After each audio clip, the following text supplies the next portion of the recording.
Hello, friends, Earth family, all my indigos and spiritual friends and fam out there. It's Jessie. Look at this beautiful place that we live on, hey? Check out this planet Earth. What a gorgeous place that we have inherited all together collectively at this time, 2026. Well, I don't know about all of you, but lately I've been feeling called to, evolve myself in another way. And, for those of you that know me, in some of my past, some of the things that I've been drawn to be able to do, even in my younger life, like back in the day, you know, grabbing a microphone, be one of those kids, even my dad said, "Oh, you love to show off as a little kid," but deep down, I think for a lot of years, I was pretty insecure about parts of myself that I didn't want to show people. I didn't want to be seen because I was afraid that, if everyone saw or knew me at the core, that they wouldn't necessarily like love and appreciate all sides of myself. So anyways, I just wanted to come on and share some things that are weighing on my heart, on my spirit, feeling called in this time to I don't know, at least connect with folks online if I can hold people's attention for like a few minutes. But I don't know, like lately I've had a number of friends like reach out, reconnect, now that I'm back home and share with me, right? Like some of the things that they're going through, things that they're seeing in the world, trials, tribulations, and stuff. And I don't know, just wanted to touch on a few things, and maybe, if this even affects one person in a positive way, then great. Um, but yeah, for those that don't know, I entered into the recovery space in 2013. Um, in 2012 was really heavily invested in the music, up and coming sort of music and festival raves, if you will, back in the times there where those things were happening a lot. Obviously pre-COVID. I think we're still kind of reeling from that, but yeah, I realized back then, thank God before things started to get really toxic out there as far as like supply and drug use and all that kind of stuff. Like I experimented here and there at different festivals and shows and realized for myself anyways, I had an addictive personality. I think even now I have to look at like what am I addicted to in 2026. Um, but if I go back in time to being like 30, experiencing like huge financial losses, heartbreak, community not maybe knowing or seeing me for who I truly was at the core, or realizing that I was going through some tough times, right? And I didn't necessarily have the supports at the time that I needed to be able to come through some of those things. And of course, when you're drinking and trying to like numb out and use that as a crutch to, basically get through social situations or have good times or whatever reason, right? Um, for me, eventually, it wasn't working anymore. I took it almost maybe too far, right? I was pretty reckless at times, just young and still developing that part of the brain that's not, quite developed between 25 and 30 years old as you come into actually being like a capable, responsible adult. And like, I don't want to have a bunch of excuses for maybe some of my shortcomings or choices that I made back then, but what I'm saying is I had to come face to face with the fact that if I wanted to become who I wanted to become, if I wanted to evolve in the world, if I wanted to heal from my hurts, my wounds and things, I was gonna have to take a really long, hard look in the mirror of like, who am I really? Who do I want to be? How do I align myself to those values? And how do I live in the actual amends of feeling sorry feeling the guilt and the shame from driving down the highway, looking in the rear view mirror and going, oh man, like I didn't mean to burn those bridges, right? Or I took on more than I could chew, or like I hurt people by my reckless actions, right? Um, and I think it took a few tries even, because the hooks were deep in me at the time, not necessarily um a bad thing, It's like I was chasing happiness, the pursuit of happiness, and the people I was hanging around with and what was kind of cool at the time was experimenting with substances that would alter the consciousness and, you know, um, open up different parts of the brain or allow us to party all night long, man. So cool. So yeah, I felt trapped to some of that, right? So, I guess what I'm saying is I know there's a lot of people that are struggling out there right now and coming to grips with, I have to change. I need to change. How do I change? When we come face to face with that stuff and it takes deep diving, right? Excavating into the self. And it's a scary thing for a lot of people, right? To actually look into that mirror and see ourselves for who we truly are. Most folks, and even myself, I catch myself at times where someone wants to point something out in me. Maybe it's a character defect, maybe I overreacted or I was too quick to react to something, you know, that someone said or they did, or they're trying to point something out to me and I'm not able to listen. I'm not able to hear what someone's trying to say, like how I've affected them or um yeah, how I'm acting in the world, right? And I've, wanted to just be defensive. I've wanted to brush it off or whatever, right? Like I wasn't able at the time to hear it.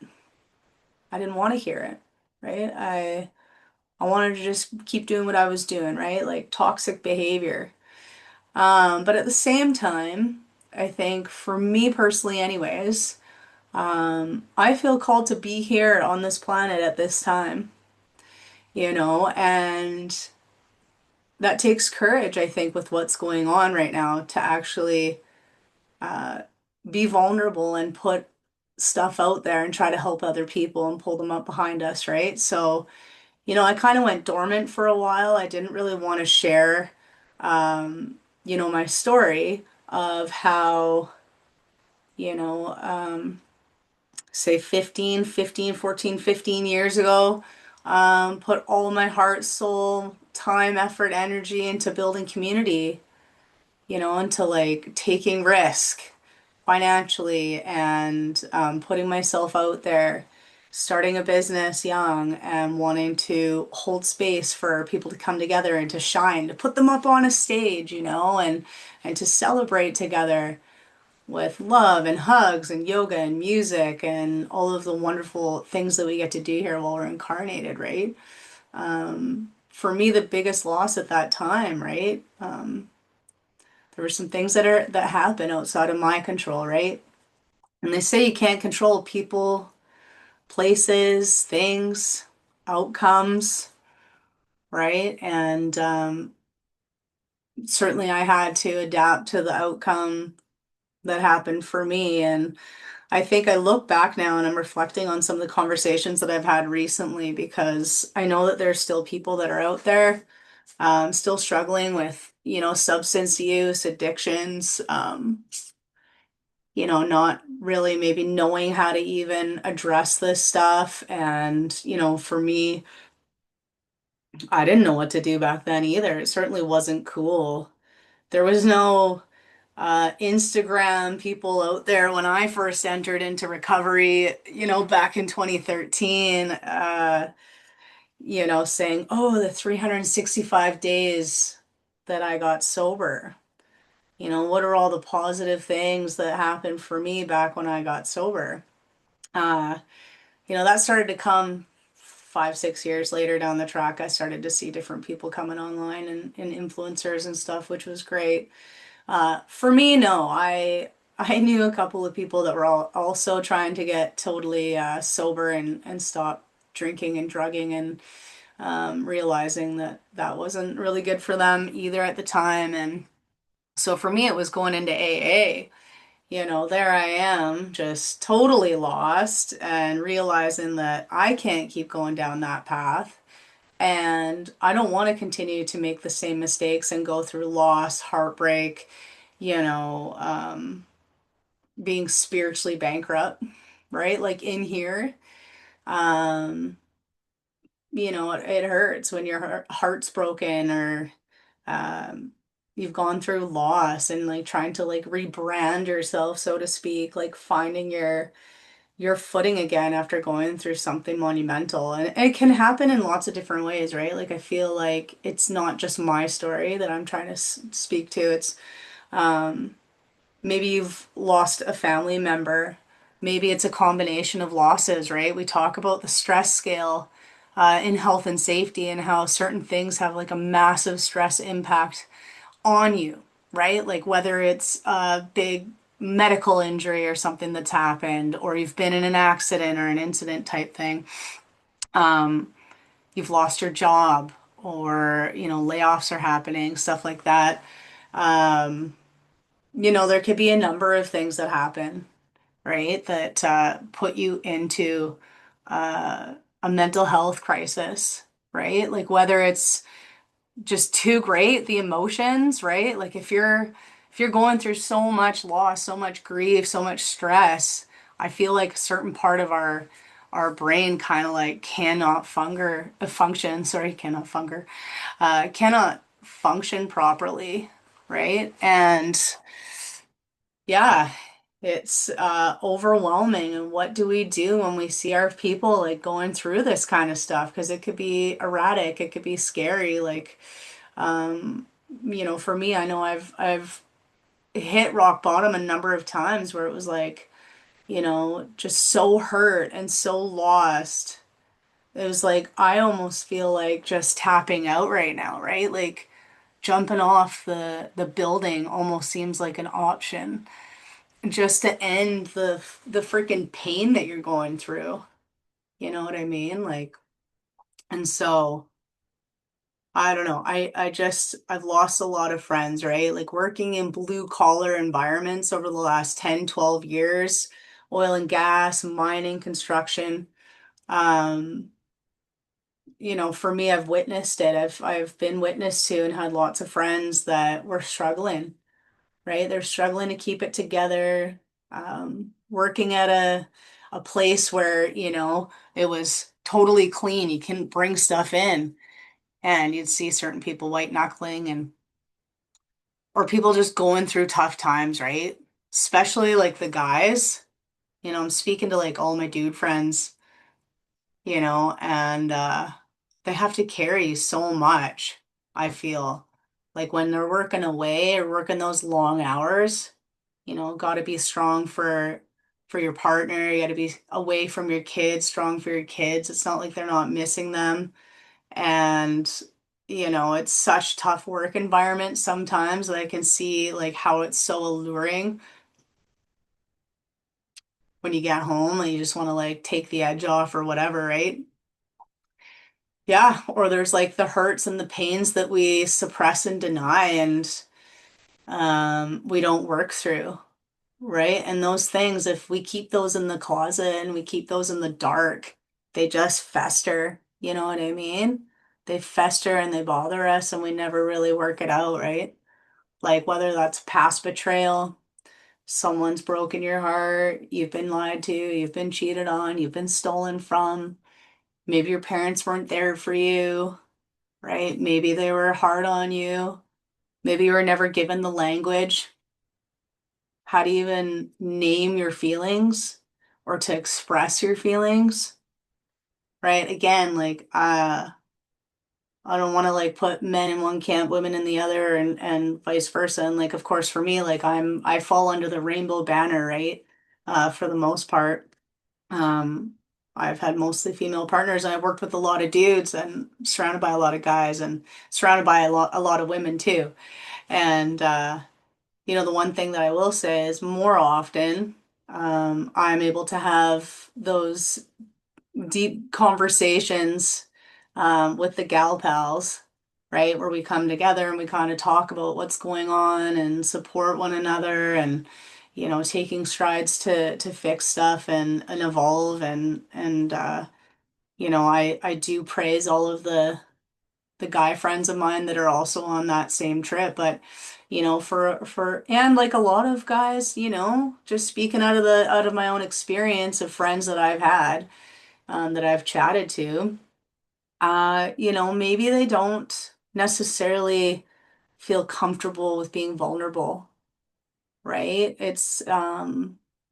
They've expressed to me not wanting to show weakness, especially in the male circles, right? It's kind of like you got to prove yourself. You got to prove how smart you are. You have to prove how capable you are. God forbid you make a mistake or you appear weak or that you don't know what you're talking about, right? You just got to like shoulder stuff.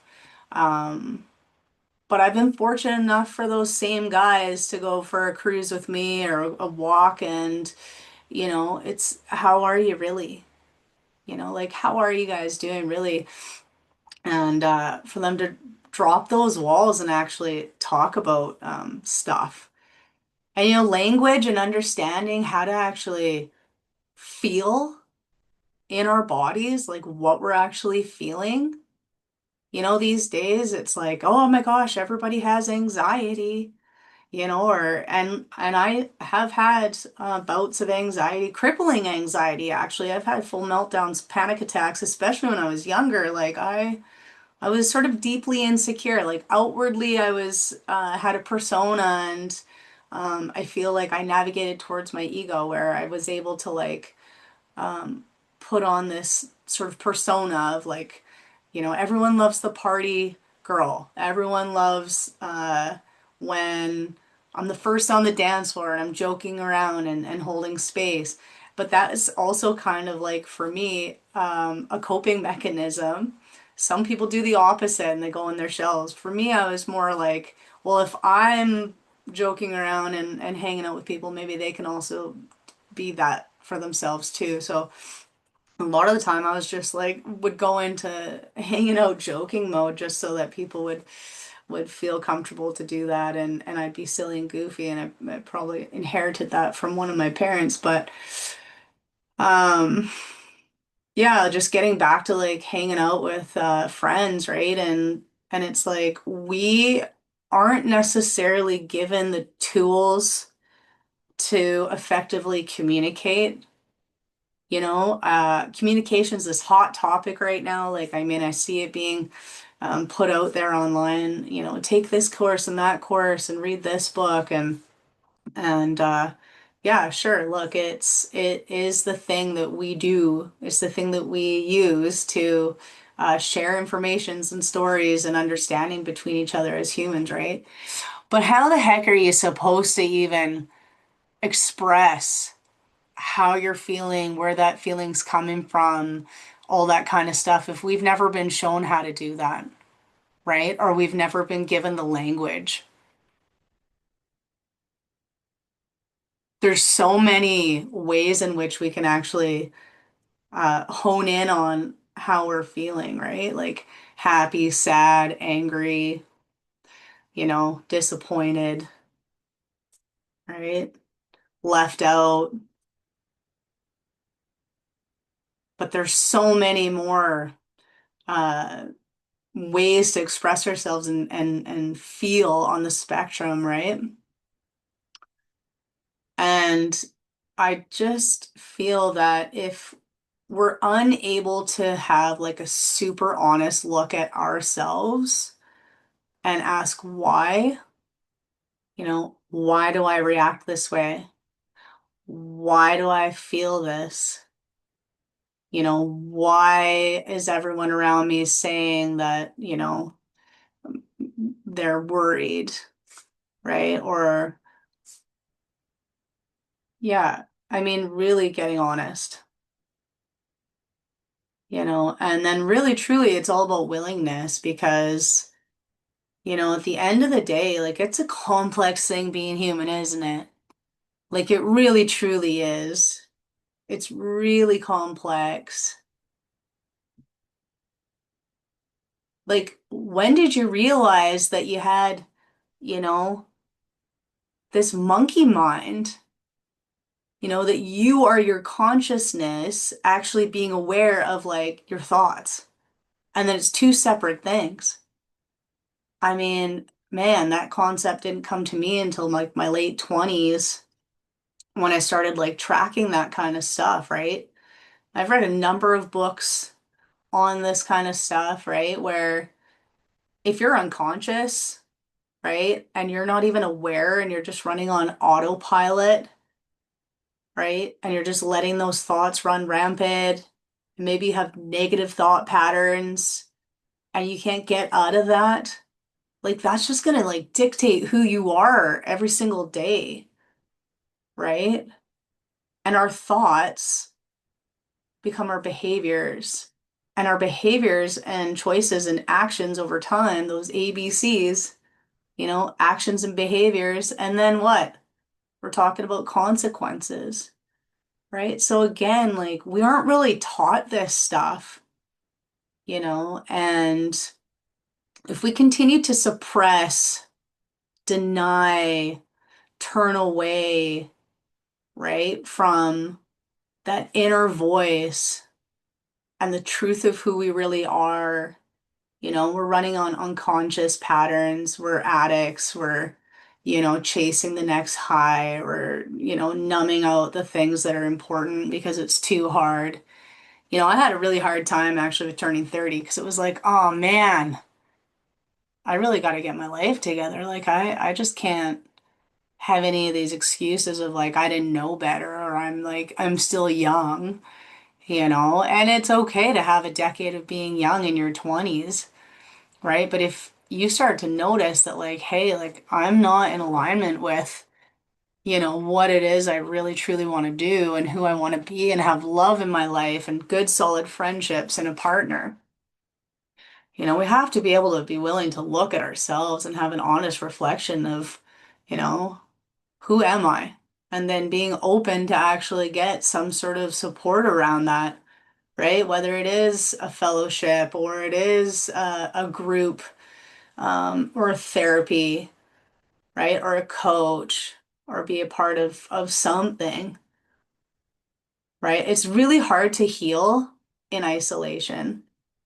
Like I definitely think that for me anyways, I isolated whenever I was going through like a really hard time. Like I did have some people there, but when I was going through like a hard time, and it was so shitty, right? So for me, like at the end of the day, I was able to heal and grow from the love that I got from my community, the people that were there for me at my, bottoms or my transitionary periods or the times that weren't easy. It was being seen, being heard, being validated, right? And supporting healthier choices, supporting, forgiveness, supporting alignment with like who I really am. Because my values are actually like way up here. Like I expect to be treating others the way I want to be treated, right? And so that starts with, for me, it's integrity, right? If I say I'm going to do something, I'm going to do it. I'm going to show up, right? This is how we live our amends. People get tired of hearing, oh, I'm sorry, I'm sorry, I'm sorry. Oh, I should have done better. I should have done better.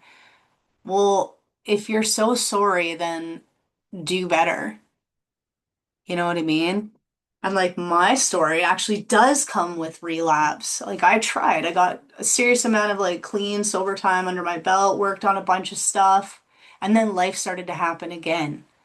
And those thoughts started to niggle their way back in, and oh, I miss doing this, and then, or I miss going over there and hanging out over there and doing that and seeing those people, and then psh, you go back out there and you're hanging out and you're tempted to go back to your old ways, right? You know?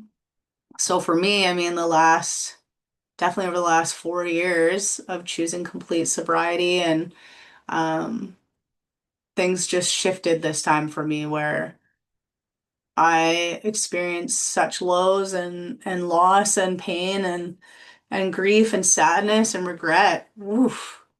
It's like, hey, like I ain't doing that again. I ain't doing that again, like whatever it takes. I'm not doing that again.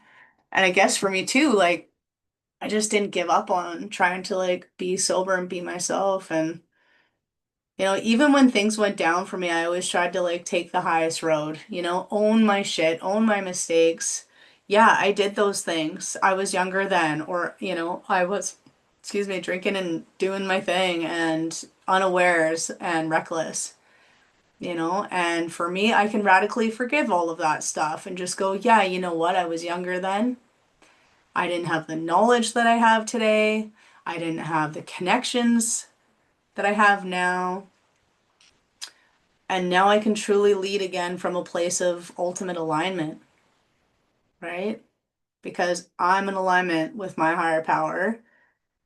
Um, when I feel and see synchronicity in my life, I'm grateful for that, right? And I believe in the power of beautiful energy and sharing energy with people and friends and things and the universe. And that's why I even felt just coming up and getting on the old video here to share this because maybe someone will actually listen to this to the end and reach out and connect with me. And I really want to help people on their journey of coming up out of that darkness. There's a lot of darkness out there, right? And we need more and more people to come and turn into the light, right? To come and be living in presence and in beautiful alignment with who you are and be seen for like actually who you are, which is a beautiful divine human that's meant to be here now at this time, right?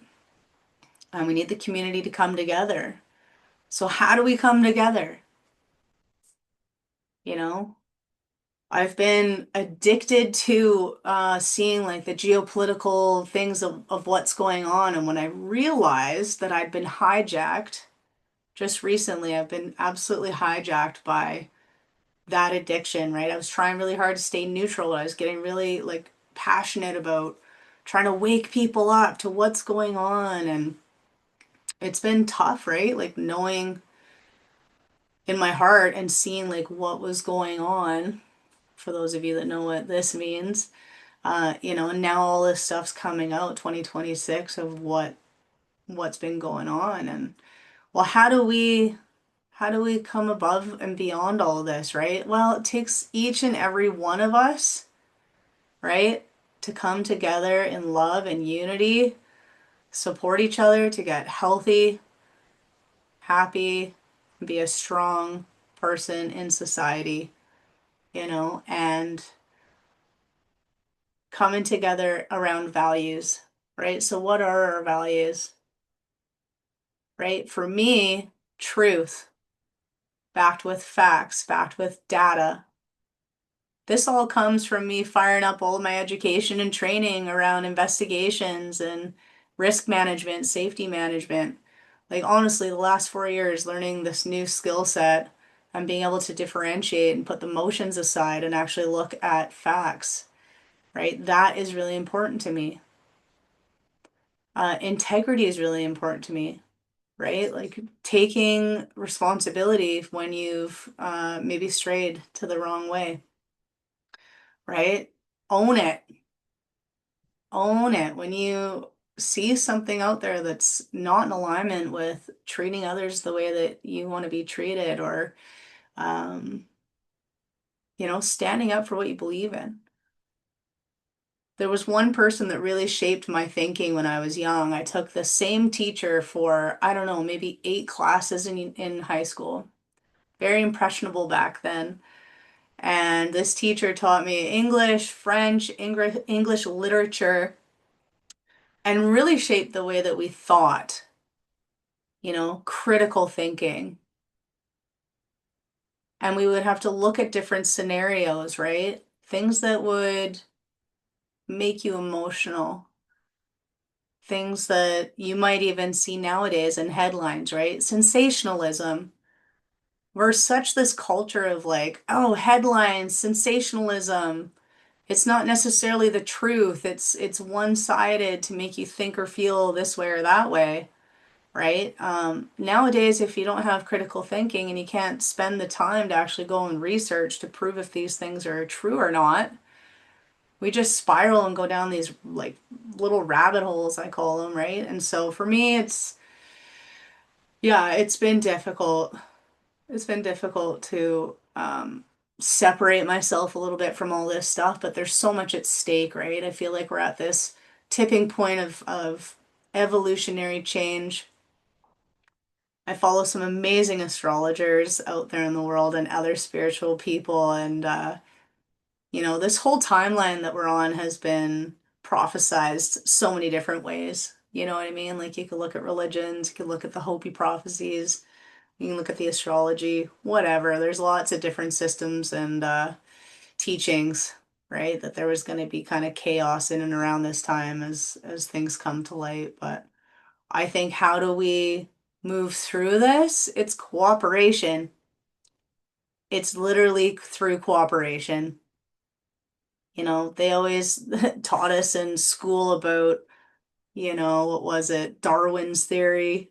Good old Darwin's theory, right? Whatever mutation was, whoever was the best and the greatest and the strongest would survive. And it's maybe true to some degree, but it's also been debunked, right? It's like, no, through cooperation, through groups coming together for the greater good.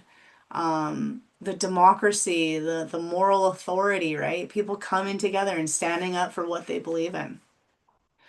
And if we can all align on what some of those basic things are, without being so polarized, I think that, yeah, we might be able to build like a really beautiful future for future generations. But it really truly starts with all of us, right? And at the end of the day, like taking a hard look at ourselves. Where are we at emotionally, spiritually, physically?